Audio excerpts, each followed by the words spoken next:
Great preparation. Obviously, it was a little different time schedule for the coaches, and proud of the coaches.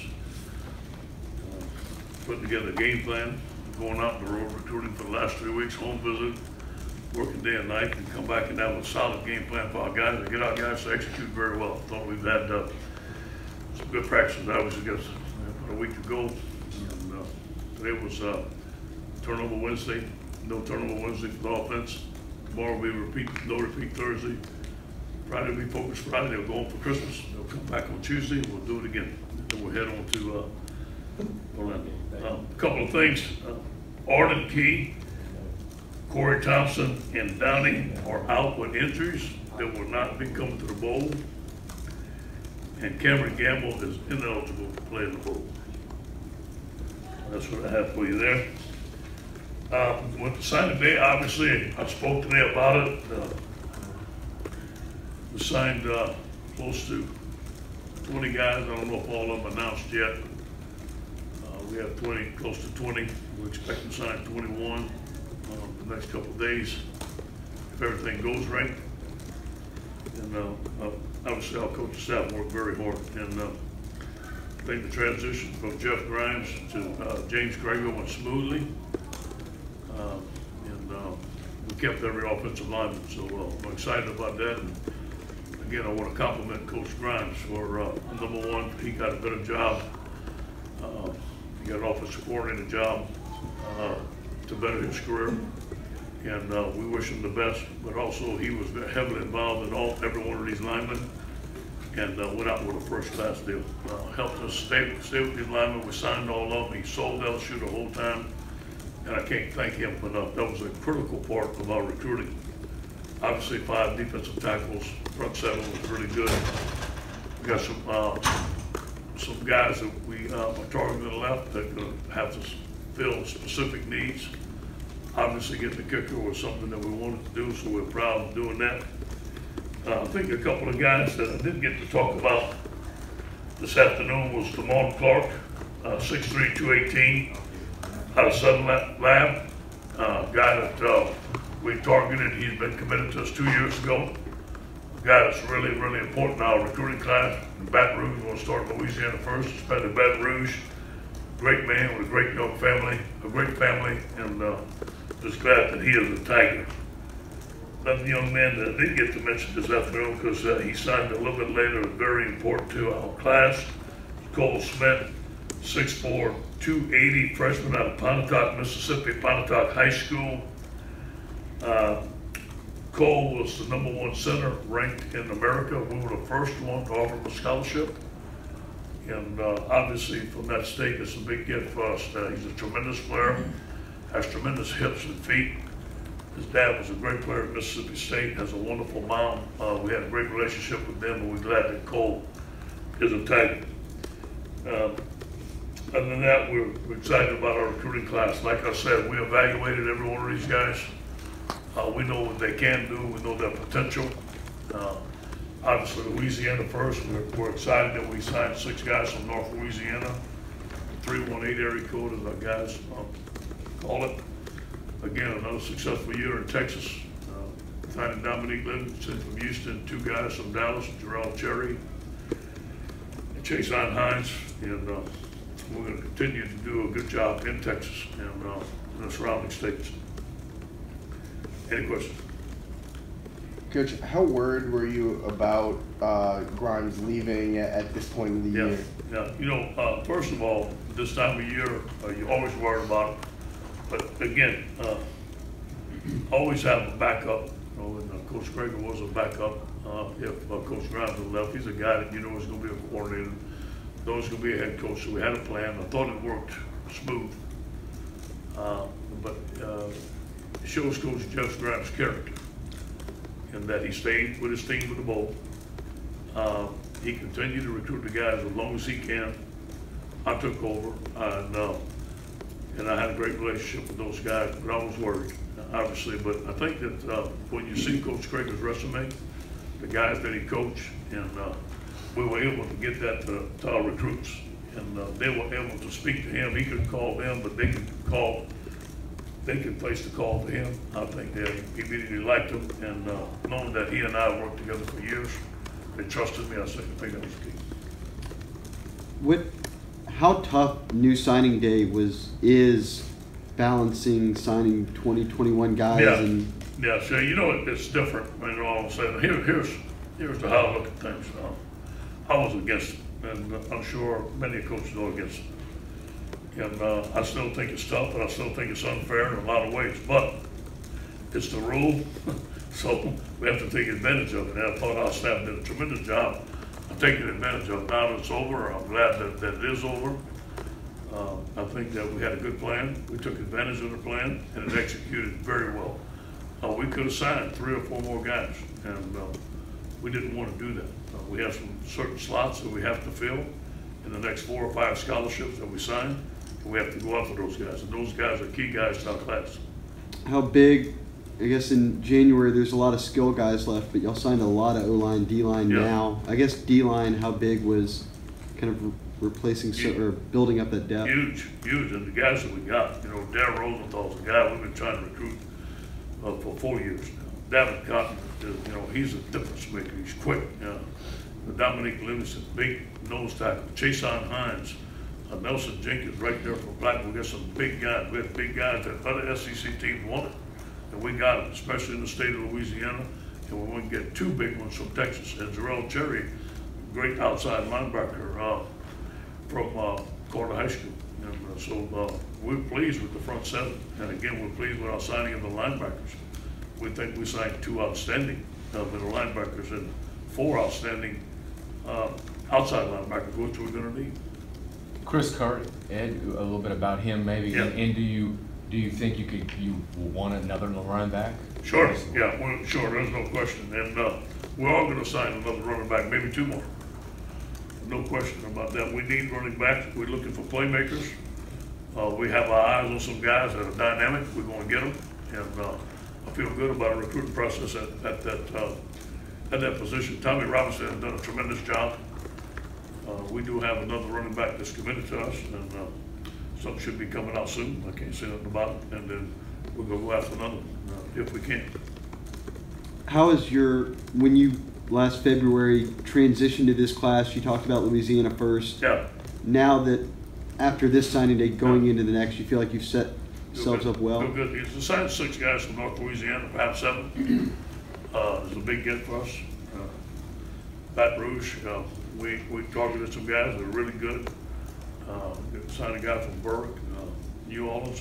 We're always going to do well in New Orleans. There's some guys left in New Orleans. Obviously, they opted not to sign, and they're going to sign in February. But we feel that we've done a very good job in Louisiana. As compared to last year, we lost 5 or 6 of the top guys. That's not over yet. We don't know what's going to happen, but we feel like we're fighting very hard right now. Are there any disappointments in this class, something you would have liked to have done? No, not at all. These are guys we targeted. These are guys that have been committed to us for a while. We have to turn guys down at the end because of the few amount of scholarship that we have left.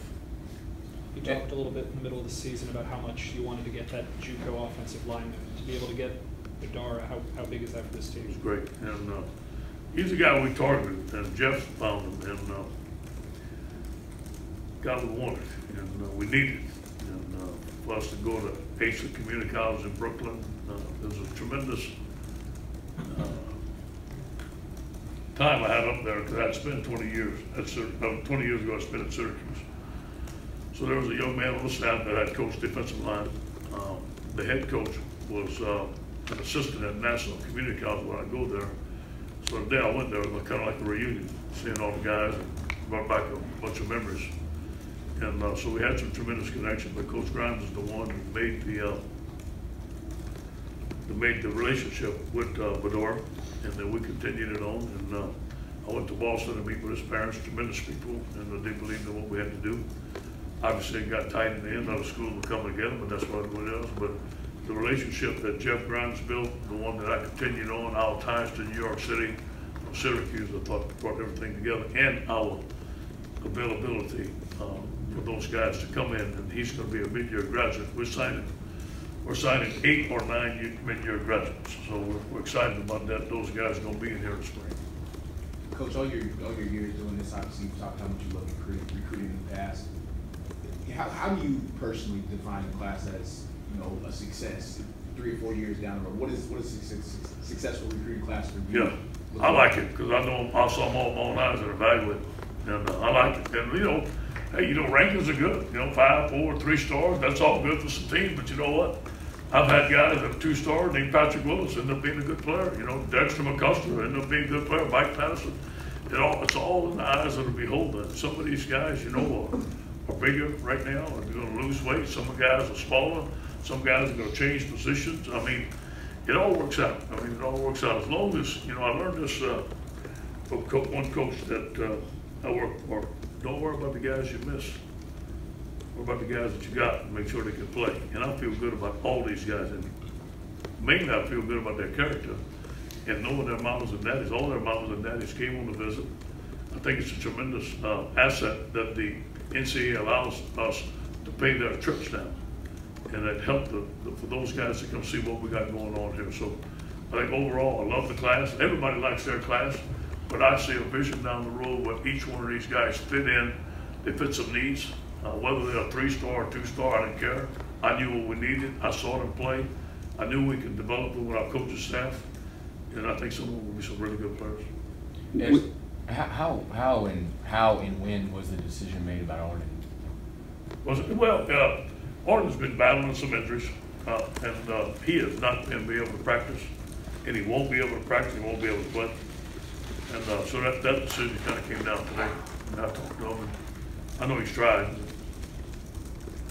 Has he told you about his future, his decision? No, he has not. No, you know, all the guys say, Coach, we're going to talk after the bowl. That's fine with me.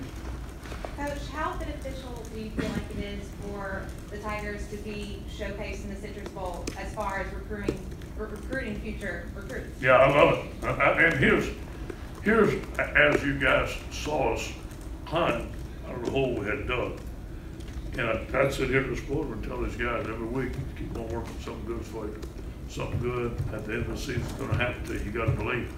I couldn't think of a better situation for us to be in the Citrus Bowl, which we love.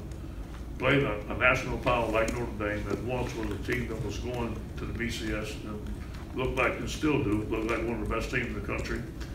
The way we ended up in November, the way we played, this is a marquee game for us at LSU to be able to win 10 games, 20 guys to go out as a winner. It's going to be a battle. This is a tough football team, but when you get in a big bowl like this, that's the way it's supposed to be. Do you have something that you would like this year's team to take away from this season? Yeah. What is that? Like this. Battle through adversity, block out the noise, focus in on the task at hand. You know, really, what matters is the people in this room. And we can't let outside influence affect us, tell us how good we are, how bad we are, because that's really, you know, up and down. And you have up and down season right here. We control what we do on a daily basis. And, you know, I think that, you know, obviously the win of the Florida game was big. But, you know, to be 20 points down at Auburn and to come back and win, it gave our team some confidence and leadership. And you look at guys like Rashard Lawrence, guys like Devin White, they became leaders as sophomores, which rarely happens on a football team. So leadership doesn't mean how old you are, it's how you act and how you work every day, some of those things. You know, when he's healthy, kind of how elite can a guy like Davin Cotton be? A guy who, you know, hadn't played football in a year, Very elite. He's quick, and you know, Davin has an advantage because he played for Byron Dawson. Byron Dawson played for Pete Jenkins here. So I go there, they'd be doing all our drills. And he knows how to come on his hips. He's fundamentally sound. Davin is a mild-mannered young man off the field, but he plays with intensity. He plays with passion, and I know he's going to help us right away. I think he'll be a dominant defensive lineman. You offered this summer at camp, you got to work out Dantrese and Scott and offered him sort of before anybody did. Yeah. What do you see, or how does he project on the Big guy that defense? can run. You know, big guy that can run in the state of Louisiana. I saw him go through some drills. You know, a teammate of Dare Rosenthal. I talked to those two. We wanted to go to school together for sure. But Dantrese surpassed my expectations this year. I really feel he could be a good player. And a good defensive player. I thought maybe he could play tight end. But as I saw him play this year, he had many tackles for loss. He played hard. He's going to be a good player. We haven't seen Darius this week. Do you have a status update? on Yeah, him? I talked to Darius today. Darius is nursing an injury. He's not gonna practice this week. I expect him to be practicing next week and play tomorrow. Coach, there's talk of, in the future, letting redshirting players participate in bowl games. Where do you stand on that? I love it. It'll be great. The more the merrier. You know what I'm saying? But again, that's not my decision. You talked about, Notre Dame's offensive line. Obviously, they have a lot of accolades. How do you attack a line like theirs? Just physical toughness, technique. I got the best technique coach in the world, Pete Jenkins. And this is going to be a challenge, especially on that double team on the left side. That left guard, they're saying, is the best guard to come out of college football in 20 years. And I watched him, and he may be. That left tackle is really good, and they're physical, and it's a big back. But you know what? It's about technique, it's about grip, it's about getting low in your pads. And there's some things our guys do well. It's going to be a battle. A quarterback for this class, recruiting class, is that essential? How do you That's a view possibility. There's a possibility, yeah. There's a possibility that we do sign a quarterback. We have to see. Again, these next 4 or 5 slots will be by need basis and best guy on the board. And there's going to be some tough decisions that have to be made, but that's what we have to do. Do you feel like you need one, or is that? Yeah, I always feel like you need a quarterback in a recruiting class, but that doesn't say that we're going to sign. It depends on the right one coming along. Wide receiver, you got Jure and Keenan Jones. Are you going to probably look to still add there? Yeah, we'd like to get another wide receiver, no question. One more for I'd Coach. like to get about 4 more if I could, but I don't think that's sign. You talked to, like, if you strike the balance between talent and, as you said, kind of like what kind of kids they are. Yeah. And when you're a new coach and kind of taking over a team, how important is that second aspect of things? I think it is, because, I'll say this to you. You need character when you lose at LSU to Troy. You need guys that are going to listen to you, guys that are going to pull together. And ever since then, we've been 6-1. And I think it showed the character of this team and the leadership.